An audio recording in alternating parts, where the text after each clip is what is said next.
My daughter-in-law whispered those 3 words into her phone, her voice low and venomous, not realizing I stood just beyond the kitchen doorway. Get rid of her. The words hit me like ice water, freezing every breath in my chest. I never imagined those words would be about me. You know, I want to share something with you today that I've kept buried for too long. Something that changed everything I thought I knew about family and trust. If you could take just a moment to like this video and subscribe, it would mean the world to me. These stories need to reach people who might be living through the same nightmare, feeling just as alone as I did. Your support helps me reach them, and maybe, just maybe, my story will help someone find their way out of the darkness like I did. I'm Martha, 73 years old, and I've lived in Chicago my whole life. The wind off Lake Michigan has shaped my face the same way this city has shaped my soul, carving lines of hard winters and harder lessons. I raised 3 children in a small brick house on the South Side, the kind of place where neighbors knew each other's business and looked out for one another. My husband died 12 years ago, leaving me with a modest inheritance, our house paid off, and a pension that kept me comfortable. Not wealthy, but secure. Or so I thought. My son Daniel was always my pride. Tall, with his father's strong jaw and my green eyes. He married Claire 5 years ago in a ceremony at Holy Name Cathedral that cost more than my first car. Claire was beautiful in that polished, expensive way, her blonde hair always perfectly smooth, her nails always done. She smiled at me during the reception, her hand resting on Daniel's arm like she owned him. I should have seen it then, that possessive gleam in her eye. But I was too happy to notice, too eager to welcome her into our family. The trouble started slowly, like water seeping through a crack you don't see until the whole wall is ruined. It began about 2 years after their wedding, when Daniel came to me with concern creasing his forehead. "Mom," he said, sitting at my kitchen table where he used to do his homework as a boy, "Claire and I have been talking. We think you need help managing your finances. You're getting older, and we don't want you to be taken advantage of." I remember looking at him, confused. Taken advantage of? "Daniel, I've been managing money since before you were born. I survived the recession, paid off this house, put you through college." But he had this patient look, the kind you give a child who doesn't understand, and it made something small and cold settle in my stomach. "I know, Mom, but things are different now. There are scams everywhere. Let us help you. It would give us peace of mind." Peace of mind. Those words became their mantra, their justification for everything that followed. Within a month, they had convinced me to add Daniel's name to my bank accounts just for emergencies. Claire suggested I give them my credit cards to hold, to prevent fraud. They installed financial apps on their phones linked to my accounts so they could monitor for suspicious activity. Each step seemed reasonable in isolation, each request wrapped in concern and love. The kitchen where we had that conversation hasn't changed much over the years. The same yellow curtains my mother made still hang over the window above the sink, faded now but still catching the morning light. The linoleum floor, worn smooth in front of the stove from decades of standing there cooking for my family, tells the story of every meal I ever made with love. The photographs on the refrigerator show my grandchildren at various ages, their smiles frozen in time, and every time I look at them now, I wonder if those smiles were ever real or just another performance. I started noticing the changes about 6 months after they took over my finances. Small things at first. My weekly grocery budget seemed to disappear faster than it should. When I mentioned it to Claire, she smiled that tight smile and said prices were just going up everywhere. Hadn't I noticed? She showed me some article on her phone about inflation, and I felt foolish for questioning it. Then there were the credit card statements I never saw anymore. Daniel said they were going paperless, better for the environment, and he'd handle reviewing them. When I asked to see them on the app, he'd get this impatient look and say he'd already checked everything. There was nothing to worry about. Trust me, Mom. How many times did I hear those words? Trust me.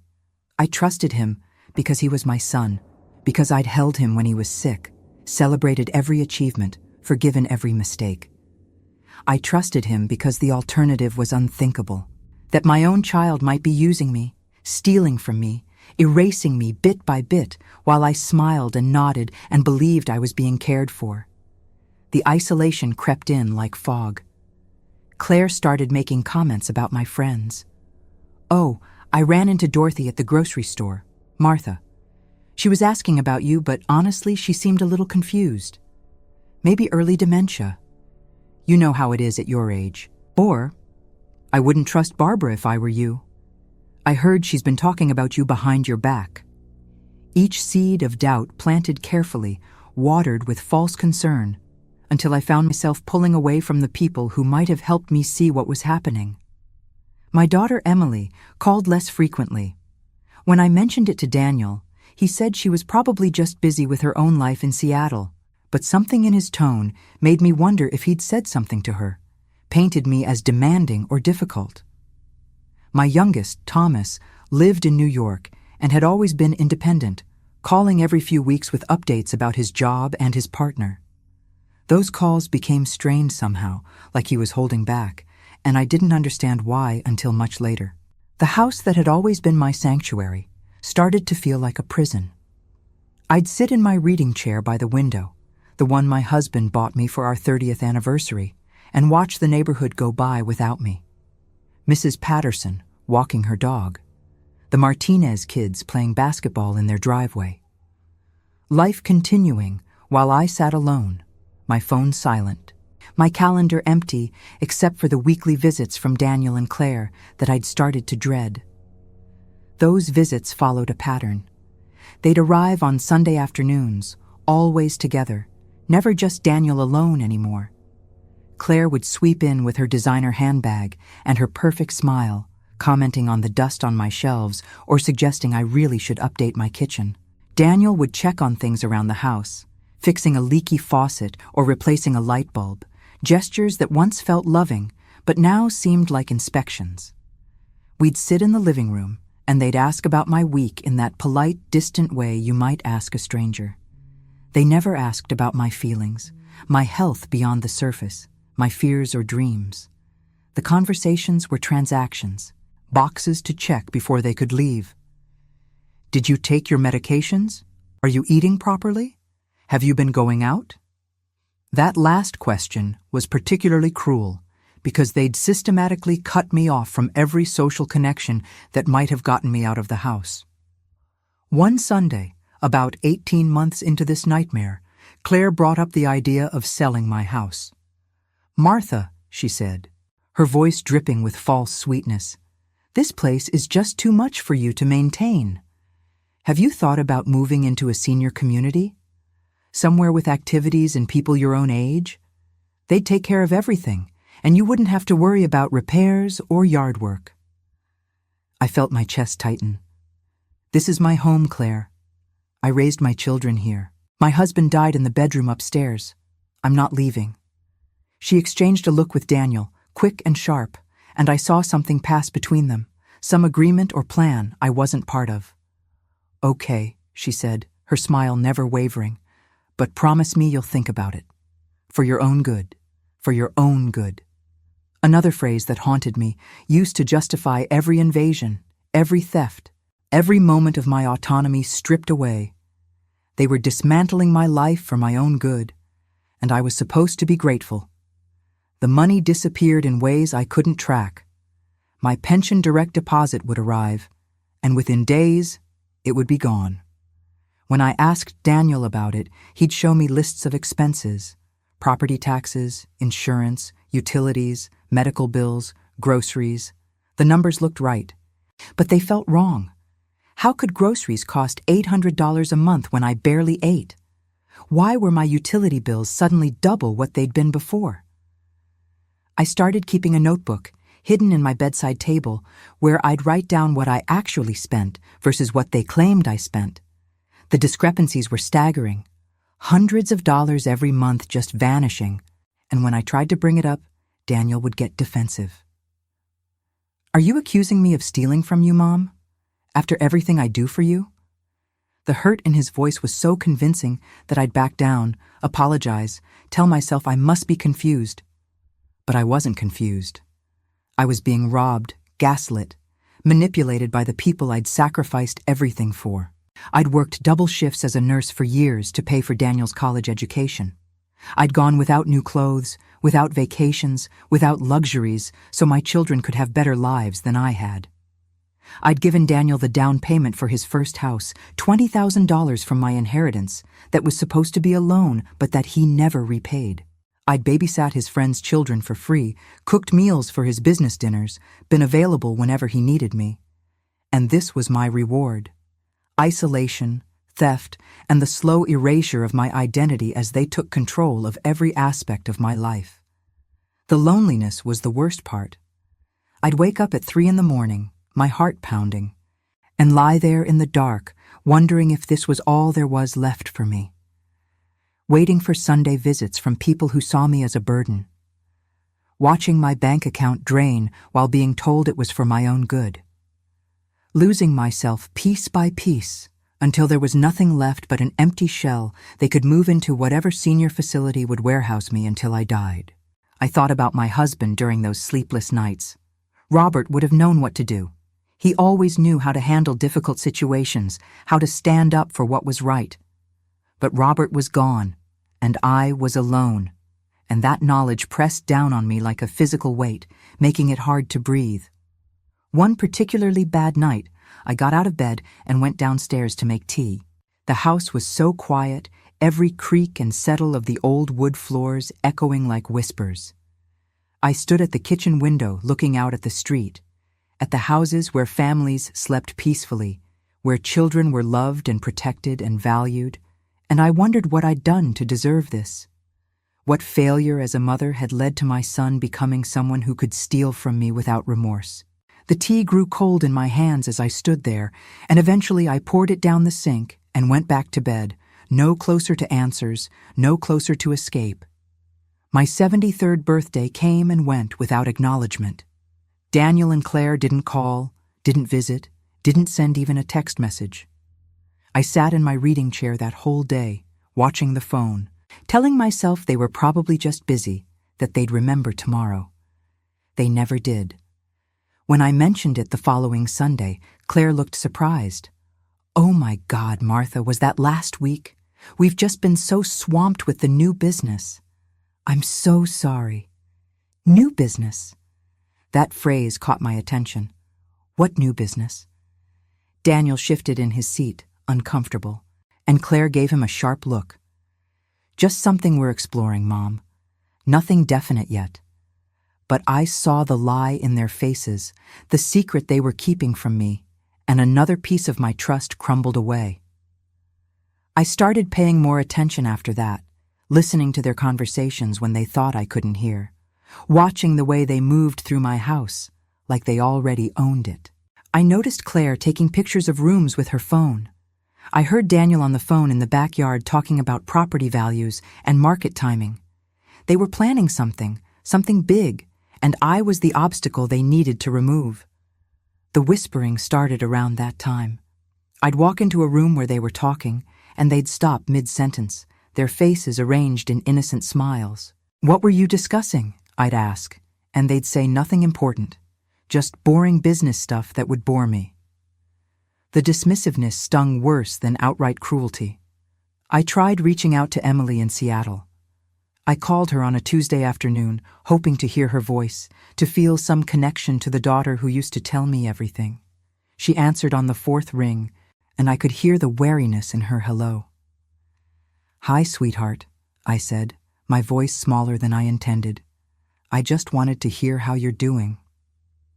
We talked for maybe 10 minutes, surface pleasantries that revealed nothing real. When I tried to mention my concerns about Daniel and the finances, she cut me off. "Mom, I'm sure Daniel knows what he's doing. He's just trying to help you. You should be grateful." Those words, so similar to things Claire said, made me wonder what lies they'd told her about me, what portrait they'd painted of a confused old woman who couldn't manage her own life. After we hung up, I sat with the phone in my lap and cried for the first time in months. Deep, wrenching sobs that came from somewhere so dark inside me I didn't know it existed. I cried for the family I'd lost, for the trust that had been broken, for the life I'd built that was being stolen from me brick by brick. Thomas was my last hope. I called him that same evening, catching him just as he was leaving work in Manhattan. "Mom," he said, and I could hear the subway sounds in the background, the rush of New York life that seemed so far from my quiet prison in Chicago. "What's up?" I told him everything. The money, the control, the isolation, the birthday they'd forgotten. I poured it all out in a desperate flood of words, needing him to believe me, to help me, to see what Daniel and Claire were doing. There was a long silence when I finished, broken only by the subway announcement in the background. "Mom," he finally said, his voice careful, "have you talked to your doctor about this?" Sometimes, as we get older, we can become a little paranoid. Maybe you're imagining connections that aren't there. I felt the last of my hope die in that moment. They'd gotten to him too, planted seeds of doubt about my mental state, made me the problem instead of the victim. I hung up without saying goodbye and turned off my phone. Let them worry. Let them wonder if I was okay. Let them feel a fraction of the abandonment I felt every single day. The house that night was the loneliest place on earth. I walked from room to room, touching the furniture my husband and I had chosen together, the photographs of happier times, the life I'd built that was being dismantled around me. In the dining room, the table where we'd celebrated every holiday sat empty, its surface dusty from disuse. When was the last time we'd had a family dinner here? 2 years? 3? I ended up in Daniel's old bedroom, preserved almost exactly as he'd left it when he moved out at 23. His high school football trophies still lined the shelf. His posters of bands he'd loved hung on the walls. I sat on his bed and tried to reconcile the boy who'd slept here, who'd cried to me about his first heartbreak, who'd told me I was the best mom in the world, with the man who was systematically robbing me of my independence and dignity. Where had I gone wrong? That question haunted me more than any other. What could I have done differently to raise a son who wouldn't betray me like this? I'd loved him, provided for him, supported his dreams. I'd been there for every triumph and failure, never judging, always believing in him. And somehow, that love had curdled into this twisted dynamic where he felt entitled to everything I had. I found an old photo album in his closet, one I hadn't seen in years. Pictures of Daniel as a baby, as a toddler, through all the stages of childhood and adolescence. I traced my finger over a photo of him at 7, grinning with his 2 front teeth missing, his arms around my neck. That boy had loved me purely, completely. What had changed? Claire, that's what had changed. From the moment she'd entered our lives, she'd worked to separate Daniel from his family, to make him see his past as something to escape rather than treasure. She came from money, from a family that measured worth in dollar signs and saw relationships as transactions. She'd looked at my modest house, my working-class background, my simple life, and decided I was beneath her, an embarrassment to be managed and eventually discarded. And Daniel, my beautiful boy, had let her. Worse, he'd participated, become complicit in her plans, traded his mother's well-being for his wife's approval. That betrayal cut deeper than anything Claire could do because he'd chosen her over me. Chosen money and status over love and loyalty. I spent that night in his room, sleeping in his old bed, surrounded by ghosts of who he used to be. It was foolish, sentimental, but I needed to feel close to that innocent child one more time before I accepted that he was truly gone. The next morning, I woke with a clarity I hadn't felt in months. Something had shifted during the night, some decision made in the depths of my subconscious. I couldn't keep living like this, waiting for things to get better, hoping Daniel would remember who he used to be. I needed to act, to fight back, to reclaim what was mine before there was nothing left to reclaim. But I didn't know where to start. I was 73 years old, alone, with no access to my own money, no allies I could trust, no clear path forward. The enormity of my situation threatened to overwhelm me again, to send me back into that spiral of helplessness and despair. I made coffee and sat at the kitchen table, the same table where Daniel had convinced me to trust him with my finances, and tried to think, what resources did I have? What leverage? What hope? The answer came from an unexpected source. My neighbor, Mr. Chen, knocked on my door around noon. He was 82, a widower who'd lived next door for 40 years, and we'd always had a friendly relationship, waving across the fence, chatting about the weather. But since Claire had started isolating me, I'd stopped responding to his greetings, embarrassed by my situation, afraid of questions I couldn't answer. "Martha," he said when I opened the door, his weathered face concerned, "I haven't seen you outside in weeks. Are you okay?" The genuine care in his voice broke something in me, and before I could stop myself, I was crying again, ugly tears that I couldn't hide or explain away. He came inside, made me tea, and listened to everything without judgment or disbelief. When I finished, he nodded slowly. "My daughter tried something similar," he said. "After my wife died, she thought I couldn't handle things myself. But I showed her my bank statements, my bills, proved I was competent. You need proof, Martha, documentation, evidence of what they're doing. Evidence." The words sparked something in my mind. Of course. I couldn't fight them with emotions or accusations. I needed facts, numbers, paper trails that couldn't be dismissed as an old woman's confusion. That afternoon, I started my investigation. I called my bank and requested copies of all statements for the past 2 years. The representative was hesitant at first, but I insisted, using the firm nurse voice I'd perfected over decades of dealing with difficult patients. "I'm a customer," I said. "This is my account. I have a right to see my own statements." They arrived a week later, thick envelopes full of paper that documented my financial bleeding. I spread them across my dining room table and began the painstaking work of tracking every transaction, comparing what I'd actually spent versus what appeared on the statements. The theft was staggering.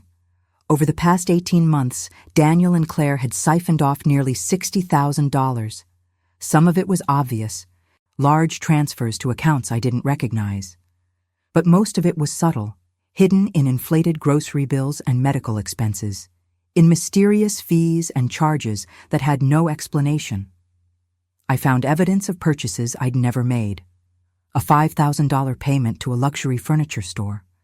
Regular charges at high-end restaurants I'd never visited. Hundreds of dollars at clothing boutiques. Salons, spas. They'd been using my credit cards to fund their lifestyle while telling me I needed to cut back, to be more careful with money. The business Daniel had mentioned became clear in the statements, too. A series of large transfers labeled startup capital, investment funds, operational expenses. He was launching some kind of company and using my inheritance to do it, stealing my money to build his fortune while I sat alone in my house wondering how I'd afford groceries. I made copies of everything, organized it by category, created a timeline of the theft. My dining room became command central, papers and files covering every surface. For the first time in months, I felt something other than despair. I felt angry, righteously angry, and that anger gave me strength. Mr. Chen checked on me regularly, bringing me meals from his daughter who visited on weekends, offering encouragement. "You're doing good, Martha," he'd say. "Don't let them win." His support meant everything, a reminder that I wasn't crazy, wasn't imagining things, wasn't the problem. I started making other calls, too. To my doctor, requesting copies of my medical records to prove my mental competency. To my insurance company, verifying my coverage and payments. To a lawyer whose name Mr. Chen gave me, scheduling a consultation to discuss elder financial abuse and my options. Each step felt like reclaiming a piece of myself, taking back control that had been stolen so gradually I hadn't noticed until it was almost too late. I wasn't helpless. I wasn't incompetent. I was a woman who'd survived 73 years, raised 3 children, buried a husband, worked for decades as a nurse saving lives. I was strong enough to fight this. But I was also scared. What if Daniel contested my evidence? What if the family sided with him? What if taking action meant losing my son forever? These questions kept me awake at night, made my hands shake as I organized documents, whispered doubts that threatened to undermine my resolve. Then came the moment that changed everything, the words I heard through the kitchen door that crystallized my determination and showed me exactly who I was dealing with. It was a Sunday afternoon, about 3 weeks into my investigation. Daniel and Claire had come for their weekly visit, and I'd been extra careful to act normal, to give no hint of what I'd discovered. We'd had our usual stilted conversation in the living room, and then Claire had excused herself to make a phone call. I'd gone to the kitchen to get water, and that's when I heard her voice, low and vicious, coming from the hallway just around the corner. She was on her cell phone, and she didn't know I was there. "The inspection is scheduled for next month," she said. "Once we prove she's incompetent, we can get power of attorney and move her into that place we looked at, the cheap one in Oak Park. Then we can sell the house and invest the money in the business. We're so close. We just need to get rid of her. Get rid of her." Those 3 words hung in the air like poison. Not help me or care for her or support her. Get rid of her. Like I was garbage to be disposed of, an inconvenience standing between them and their ambitions. I stood frozen in the kitchen, my heart pounding so hard I thought she might hear it. The casual cruelty in her voice, the calculated planning, the complete absence of any concern for my well-being, it was more than I could process. This wasn't just financial abuse. This was a complete dismantling of my life, a scheme to strip me of everything I had and everything I was. She continued talking, outlining their plan with chilling precision. The inspection she mentioned was apparently a home safety evaluation they'd arranged without my knowledge, designed to find code violations and maintenance issues that would prove I couldn't live independently. They'd already chosen the nursing home, the cheapest they could find, where they'd park me while they liquidated my assets. My house, where I'd lived for 47 years, where I'd raised my family and buried my dreams alongside my husband, was just a commodity to them. Real estate to be sold to fund their business venture, their comfortable life, their future.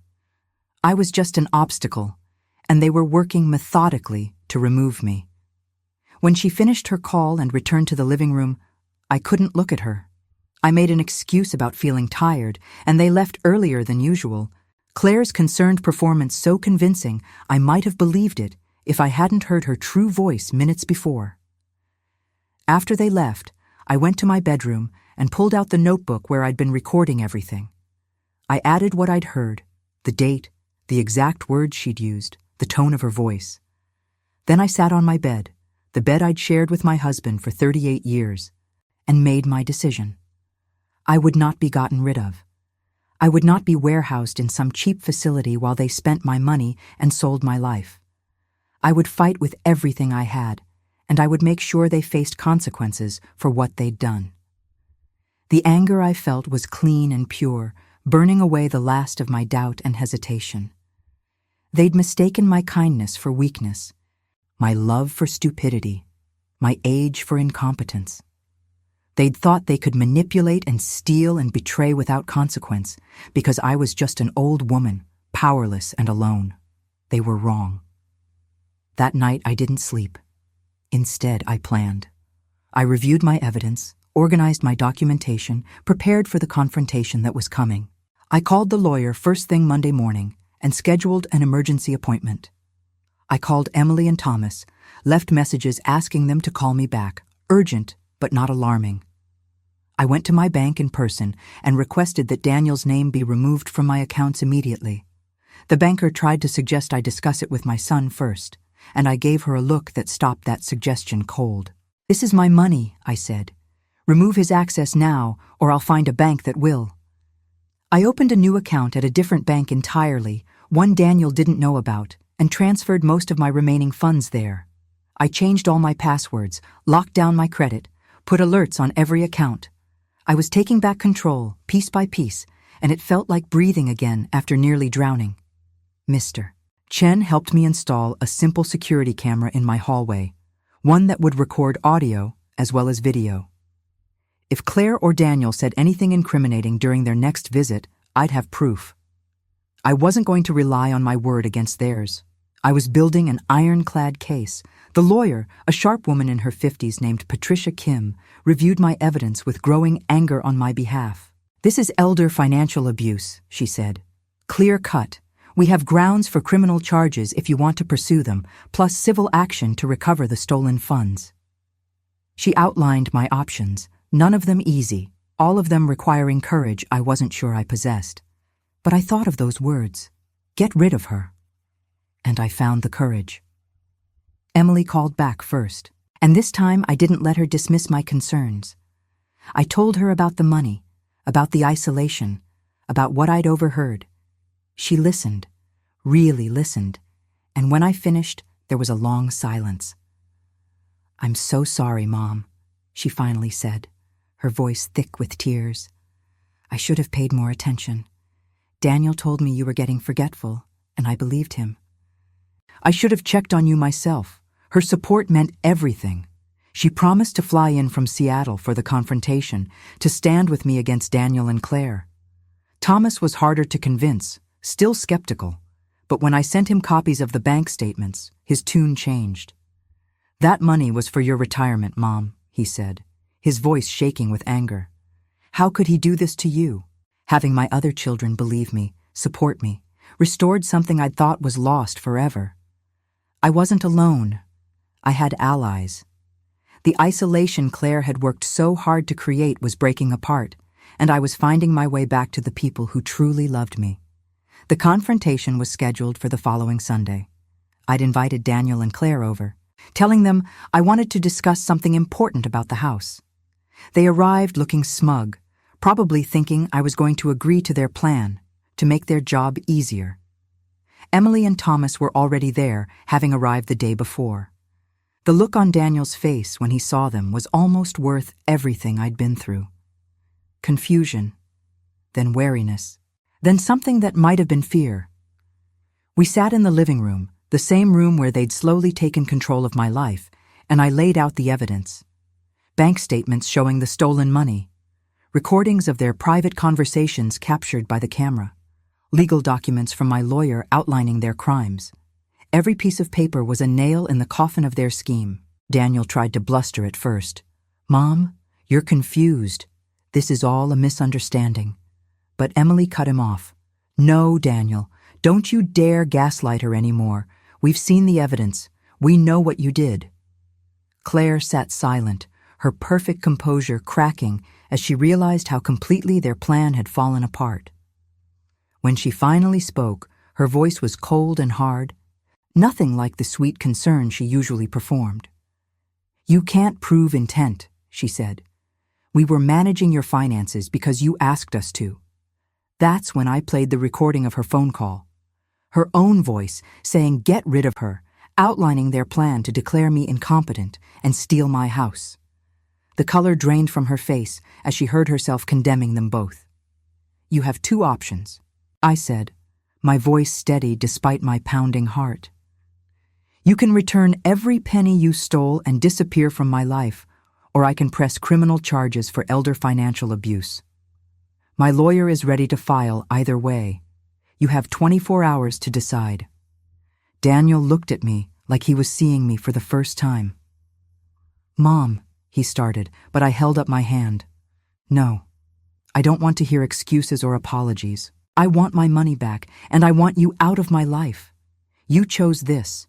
You chose to steal from me, to lie to me, to plan my removal like I was nothing but an inconvenience.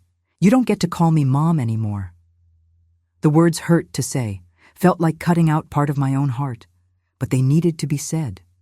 He needed to understand that actions have consequences, that betrayal destroys trust, that some things can't be forgiven or forgotten.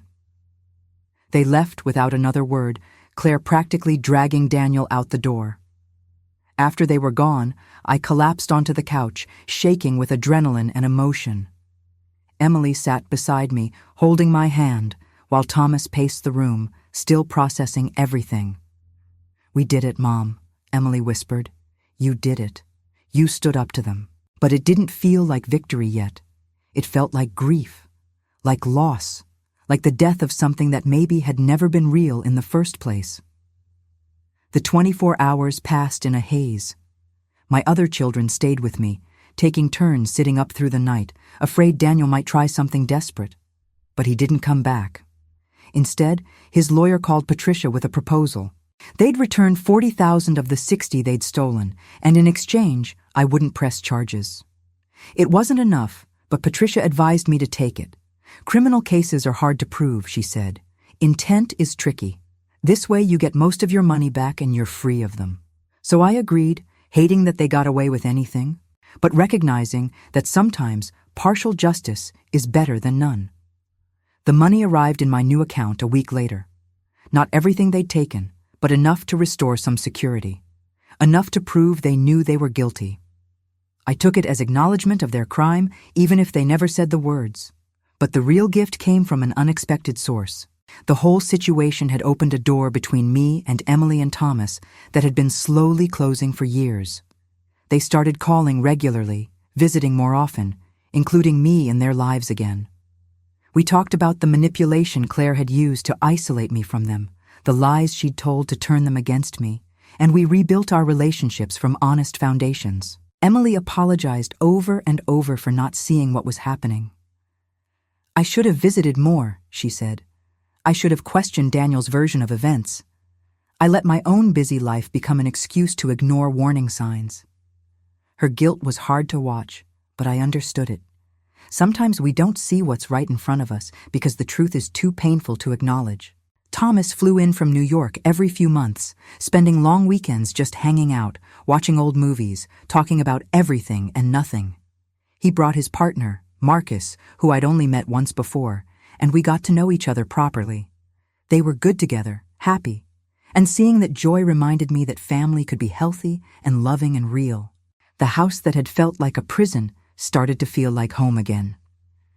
I painted the kitchen, those yellow curtains finally replaced with new ones Emily helped me pick out.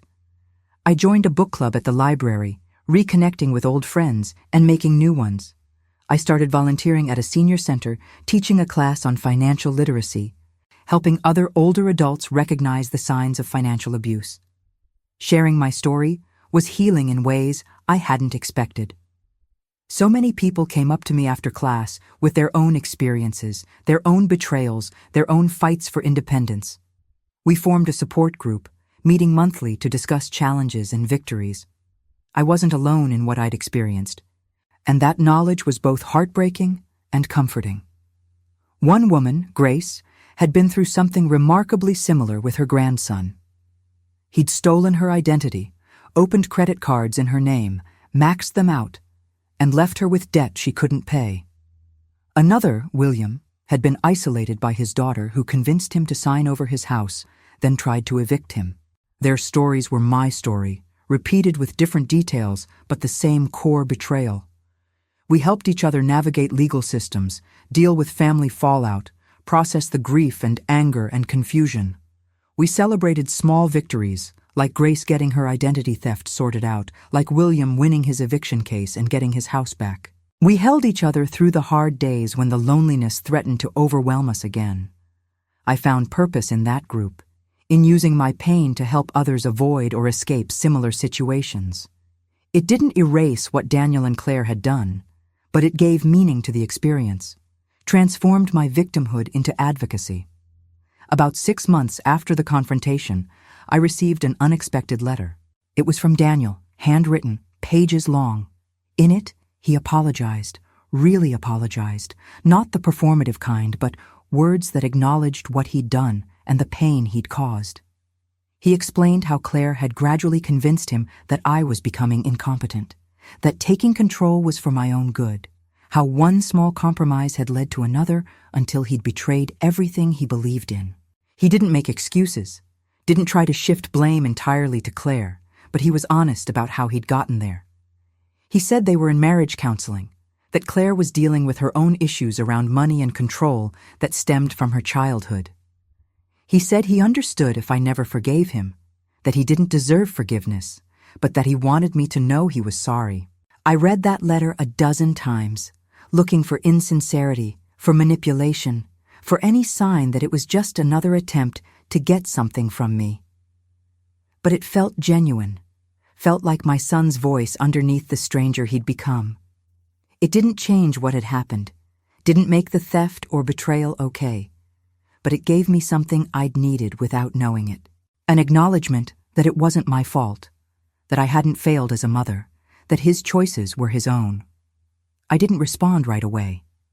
I needed time to process, to decide what kind of relationship, if any, I wanted with him going forward.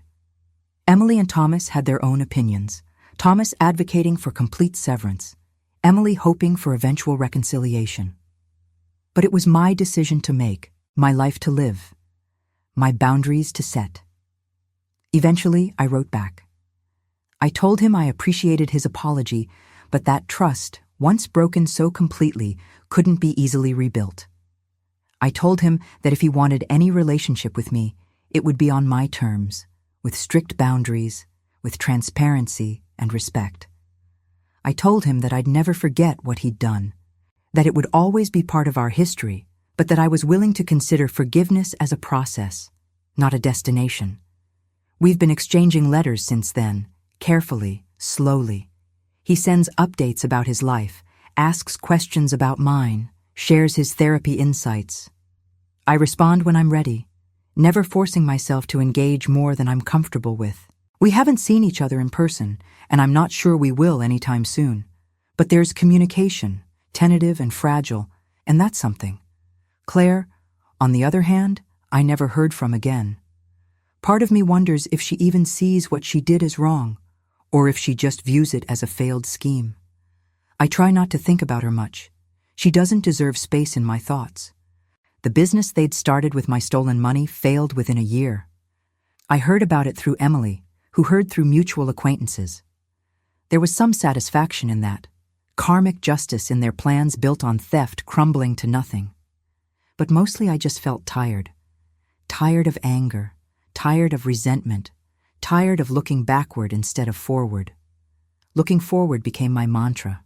I started planning a trip to Seattle to spend more time with Emily and her family, my grandchildren who I'd barely seen in years. I began taking piano lessons, something I'd always wanted to do but never had time for. I adopted a cat from the shelter, a cranky old tabby who'd been returned 3 times and reminded me of myself. And we became perfect companions in our shared curmudgeonly independence. The house underwent more changes. I turned Daniel's old room into a craft space, clearing out the remnants of his childhood and claiming it for myself. Thomas helped me convert the garage into a small workshop where I started woodworking, creating simple furniture pieces that I donated to a charity supporting homeless families. Physical labor felt good, creative and productive, my hands building instead of just coping. Mr. Chen and I started a neighborhood watch program, looking out for other vulnerable seniors, creating a network of care and protection. We'd have coffee every Thursday morning, trading stories and gossip and keeping each other company. His friendship, built on mutual respect and genuine affection, showed me what healthy relationships looked like, reminded me that not everyone was out to use me. My 74th birthday was different from the 73rd. Emily flew in to surprise me, bringing my grandchildren. Thomas came too, with Marcus. And we had a small party in my backyard, just family who actually cared. We grilled burgers and ate cake and laughed at old stories, and for the first time in years, I felt truly happy. Blowing out the candles, I didn't wish for anything. I didn't need to. I had my health, my independence, my home, my real family, my purpose. I'd survived betrayal and come out stronger, wiser, more myself than I'd been in decades.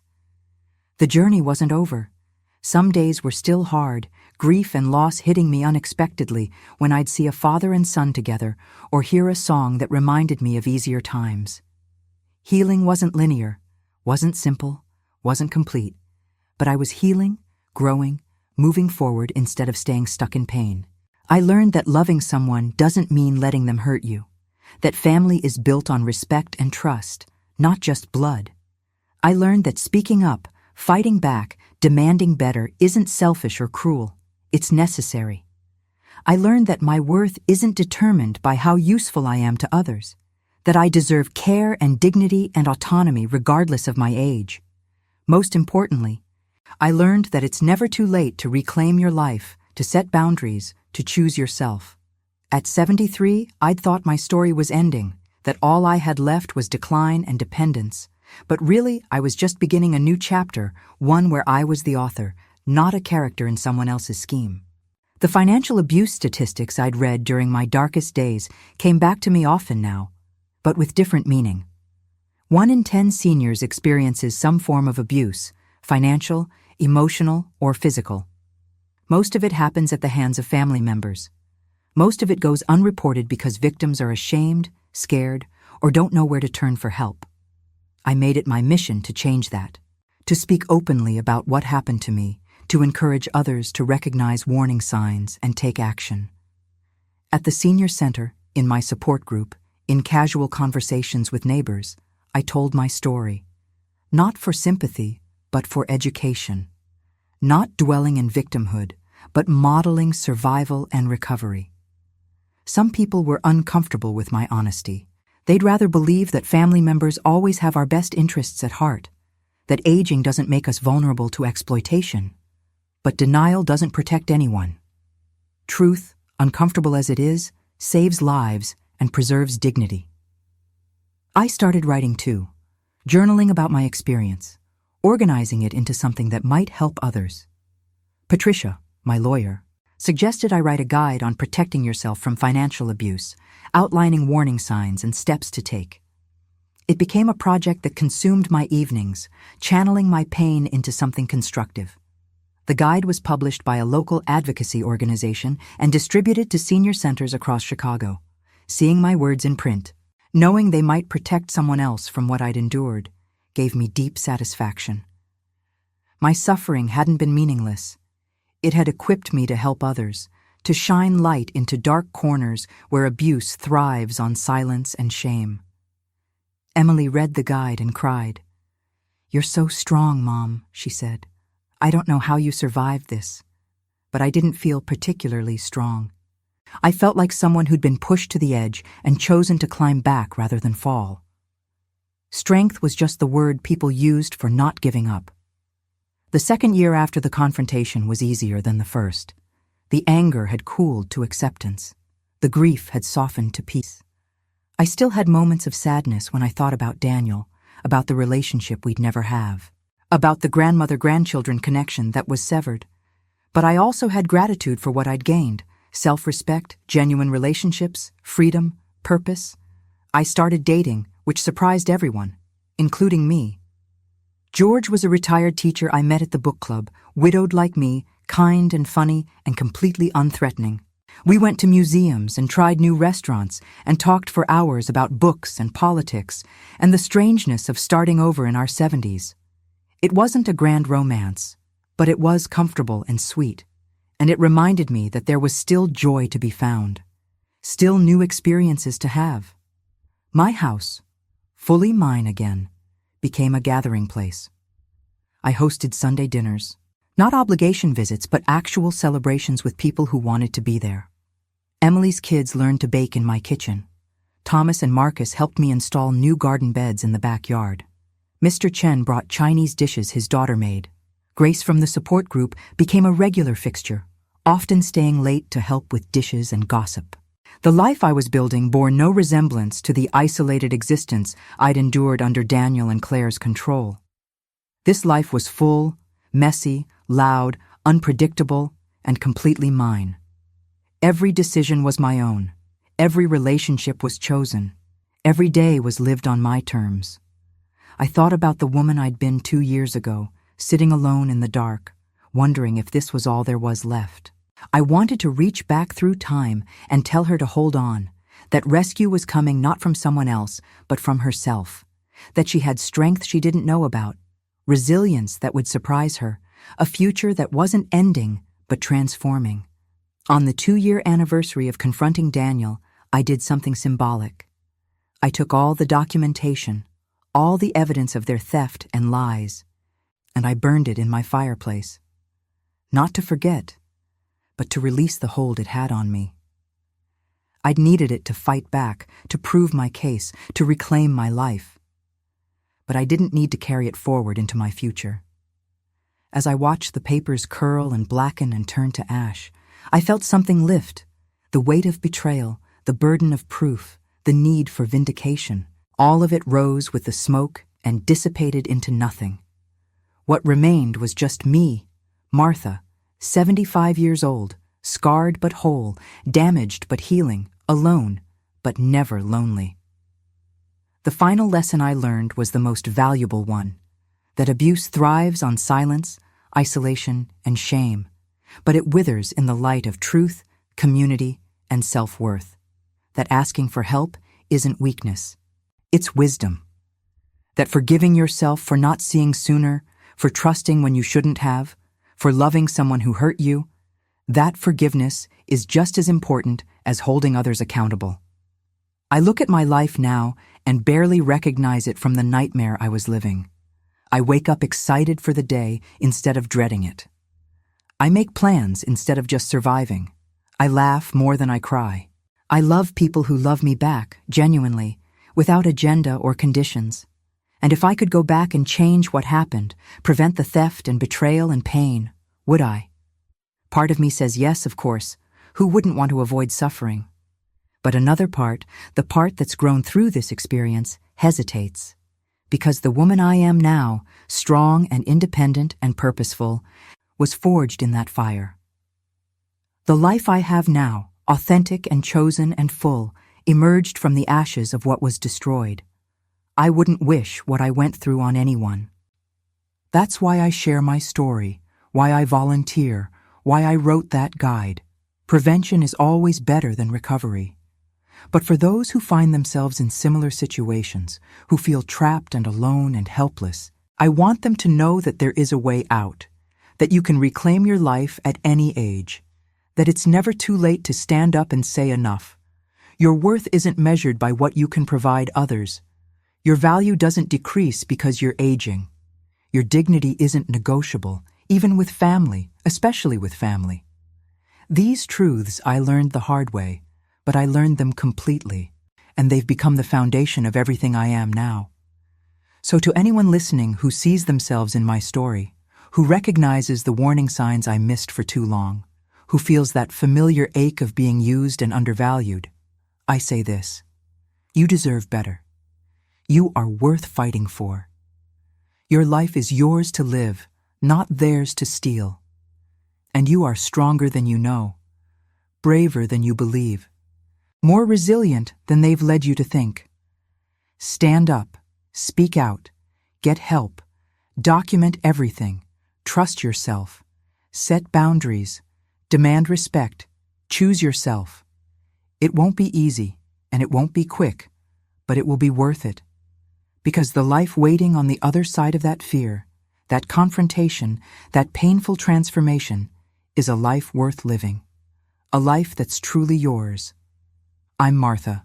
I'm 75 years old, and I'm just beginning.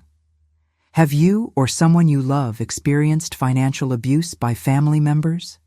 Have you felt that betrayal of trust from the people who were supposed to protect you? Share your story in the comments. You might help someone else find the courage to act, to speak up, to reclaim their life like I did. And if this story resonated with you, if it opened your eyes or gave you hope, please like this video and subscribe. These stories need to reach the people who need them most, and your support makes that possible. Together, we can break the silence around elder abuse and help others find their way back to freedom and dignity.